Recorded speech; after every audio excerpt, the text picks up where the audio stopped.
बताओ देवसेना, बाहुबली और भल्लाल देव में से तुम किससे विवाह करना चाहोगी? सत्यप्पा से। ये क्या बकवास कर रही हो देवसेना? ये राजघराने की तलवार जो कोई भी निकालेगा उसी से तुम्हारा विवाह होगा। भल्लाल देव, निकालो ये तलवार।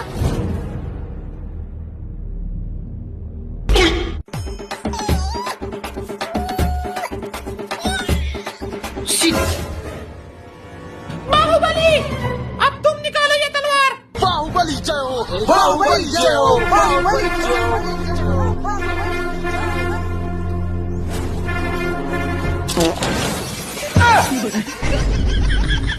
ऐसी कौन सी तलवार है जो इन दोनों से नहीं निकलेगी?